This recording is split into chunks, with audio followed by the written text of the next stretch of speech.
હું સાથી પણ રહ્યો છું ને સાક્ષી પણ રહ્યો છું। આદરણીય કેશુભાઈની સરકાર હતી ત્યારે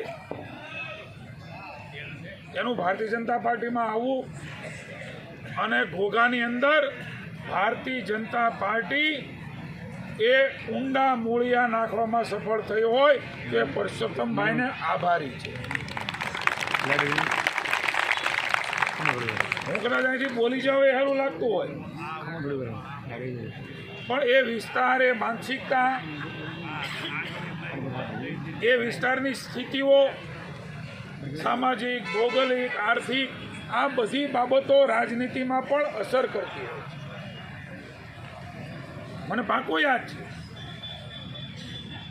એ વખતે ગામની અંદર કોઈ 3 ઘર ભારતીય જનતા પાર્ટી વાળા હોય ને તો એને એ જ્ઞાતિ જાતિના કોઈ પણ હોય પણ એને જાણે કે સમાજની વ્યવસ્થાનો ભાગ નથી એમ અછૂતા ગણીને આખું ગામ ચાલતું।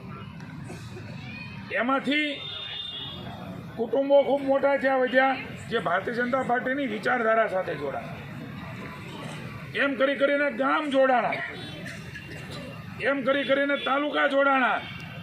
અને મને કહેતા આનંદ છે કે આજે ઘોઘા 56ની અંદર, પહેલાં 56 ને હવે 103, પરસોત્તમભાઈની સામે લડવા માટે સામેની કોઈ પાર્ટીમાં માણા મળતો નથી। આ પ્રકારના મૂળિયા એ પરસોત્તમભાઈએ નાખ્યા છે, એમને હું અભિનંદન આપું છું, આપ સૌને અભિનંદન આપું છું કે ભારતીય જનતા પાર્ટી, નરેન્દ્રભાઈનું નેતૃત્વ, જે તે વખતે કેશુભાઈનું નેતૃત્વ, આજે ભૂપેન્દ્રભાઈનું નેતૃત્વ, આ વિસ્તાર અવિકસિત વિસ્તાર હતો।